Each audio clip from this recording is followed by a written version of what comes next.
Boco Digital apresenta o audiolivro Harry Potter e a Pedra Filosofal de J.K. Rowling. Narração Jorge Rebelo. Para Jessica, que gosta de histórias. Para Anne, que gostava também. E para Dai, que foi quem ouviu esta primeiro. Capítulo 1. O Menino que Sobreviveu. O Sr. e a Sra. Dursley, da Rua dos Alfeneiros, número 4, se orgulhavam de dizer que eram perfeitamente normais. Muito bem, obrigado. Eram as últimas pessoas no mundo que se esperaria que se metessem em alguma coisa estranha ou misteriosa, porque simplesmente não compactuavam com esse tipo de bobagem. O Sr. Dursley era diretor de uma firma chamada Grunnings, que fazia perfurações. Era um homem alto e corpulento, quase sem pescoço, embora tivesse enormes bigodes. A Sra. Dursley era magra e loura e tinha um pescoço quase 2 vezes mais comprido que o normal, o que era muito útil porque ela passava grande parte do tempo espichando-o por cima da cerca do jardim para espiar os vizinhos. Os Dursley tinham um filhinho chamado Dudley, o Duda, e em sua opinião não havia garoto melhor em nenhum lugar do mundo. Os Dursley tinham tudo o que queriam, mas tinham também um segredo, e seu maior receio era que alguém o descobrisse. Achavam que não iriam aguentar se alguém descobrisse a existência dos Potter. A Sra. Potter era irmã da Sra. Dursley, mas não se viam havia muitos anos. Na realidade, a Sra. Dursley fingia que não tinha irmã, porque esta e o marido imprestável eram o que havia de menos parecido possível com os Dursley. Eles estremeciam só de pensar o que os vizinhos iriam dizer se os Potter aparecessem na rua.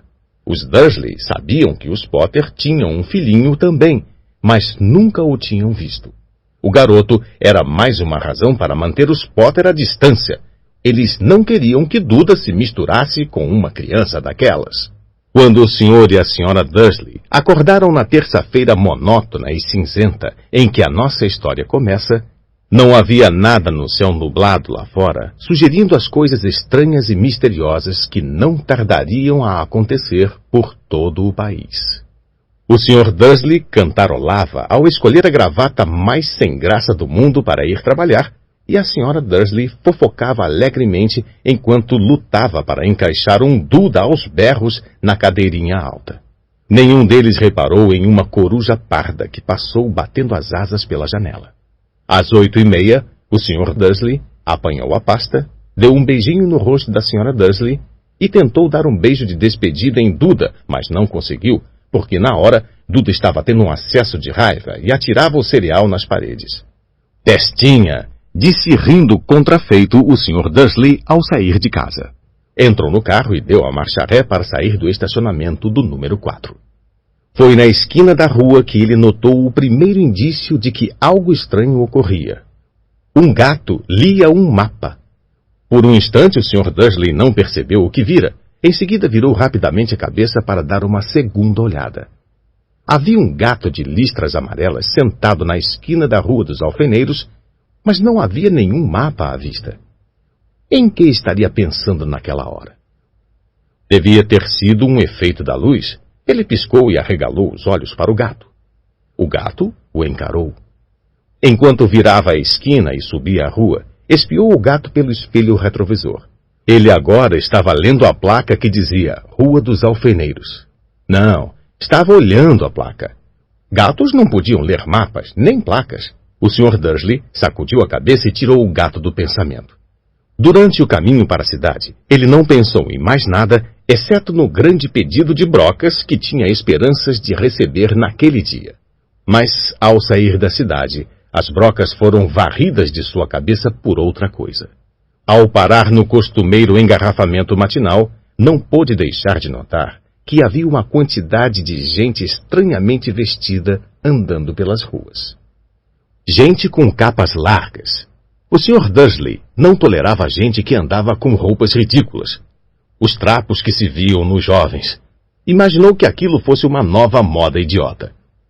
Tamborilou os dedos no volante e seu olhar recaiu em um grupinho de excêntricos parados bem perto dele. Cochichavam excitados. O Sr. Dursley se irritou ao ver que alguns deles nem eram jovens. Ora, Aquele homem devia ser mais velho do que ele e usava uma capa verde esmeralda. Que petulância! Mas então ocorreu ao Sr. Dursley que se tratava provavelmente de alguma promoção boba. Essas pessoas estavam obviamente arrecadando alguma coisa. Devia ser isto. O tráfego avançou e, alguns minutos depois, o Sr. Dursley chegou ao estacionamento da Grunnings, o pensamento de volta às brocas. O Sr. Dursley sempre sentava de costas para a parede em seu escritório no 9º andar. Se não o fizesse, talvez tivesse achado mais difícil se concentrar em brocas naquela manhã. Ele não viu as corujas que voavam velozes, em plena luz do dia, embora as pessoas na rua as vissem. Elas apontavam e se espantavam enquanto coruja atrás de coruja passava no alto. A maioria jamais viram uma coruja mesmo à noite. O Sr. Dursley, porém, teve uma manhã perfeitamente normal sem corujas. Gritou com 5 pessoas diferentes, deu vários telefonemas importantes e gritou mais um pouco. Estava de excelente humor até a hora do almoço, quando pensou em esticar as pernas e atravessar a rua para comprar um pãozinho doce na padaria defronte. Esquecera completamente as pessoas de capas, até passar por um grupo delas próximo à padaria. Olhou-as com raiva ao passar. Não sabia o porquê, mas elas o deixavam nervoso. Essas cochichavam agitadas também, mas ele não viu nenhuma latinha de coleta. Foi ao passar por elas, na volta, levando uma grande rosca açucarada em um saco, que entreouviu algumas palavras do que diziam. Os Potter, é verdade, foi o que ouvi. O filho deles, Harry. O Sr. Dursley parou de repente. O medo o invadiu-o. Virou a cabeça para olhar as pessoas que cochichavam como se quisesse dizer alguma coisa, mas pensou melhor. Atravessou a rua depressa, correu para o escritório, disse rispidamente à secretária que não o incomodasse, agarrou o telefone e quase terminara de discar o número de casa quando mudou de ideia. Pôs o fone no gancho e alisou os bigodes pensando. Não, estava agindo como um idiota. Potter não era um nome tão fora do comum assim. Tinha certeza de que havia muita gente chamada Potter com um filho chamado Harry. Pensando bem, nem sequer tinha certeza de que o sobrinho tivesse o nome de Harry. Jamais vira o menino. Talvez fosse Ernesto ou Eduardo. Não tinha sentido preocupar a Sra. Dursley. Ela sempre ficava tão perturbada à simples menção da irmã. Não a culpava. Se ele tivesse uma irmã como aquela... Mas mesmo assim, aquelas pessoas de capas... Achou bem mais difícil se concentrar nas brocas aquela tarde. E quando deixou o edifício às 5 horas, continuava tão preocupado que deu um encontrão em alguém parado ali à porta. Desculpe, murmurou, quando o velhinho cambaleou e quase caiu. Levou alguns segundos até o Sr. Dursley perceber que o homem estava usando uma capa roxa. Não parecia nada aborrecido por ter sido quase jogado ao chão. Ao contrário, seu rosto se abriu em um largo sorriso e ele disse numa voz esganiçada que fez os passantes olharem. Não precisa pedir desculpas, caro senhor, porque nada poderia me aborrecer hoje. Alegre-se, porque o você sabe quem finalmente foi-se embora. Até trouxas como o senhor deviam estar comemorando um dia tão feliz. E o velho abraçou o Sr. Dursley pela cintura e se afastou. O Sr. Dursley ficou pregado no chão. Fora abraçado por um completo estranho. E também achava que fora chamado de trouxa, o que quer que isso quisesse dizer. Estava abalado. Correu para o carro e partiu para casa, esperando que estivesse imaginando coisas, o que nunca esperara que fizesse, porque não aprovava a imaginação. Quando entrou no estacionamento do número 4, a primeira coisa que viu, e isso não melhorou o seu estado de espírito, foi o gato listrado que notara aquela manhã. Agora, ele estava sentado no muro do jardim. Tinha certeza de que era o mesmo.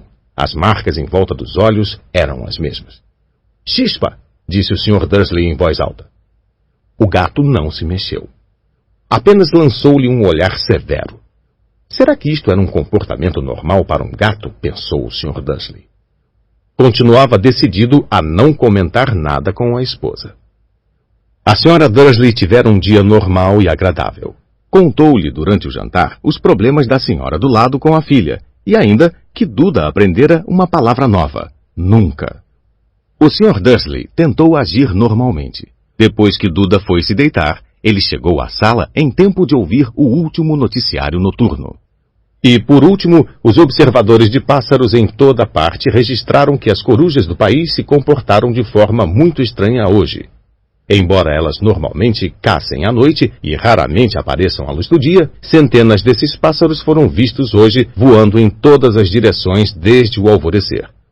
Os especialistas não sabem explicar por que as corujas de repente mudaram o seu padrão de sono.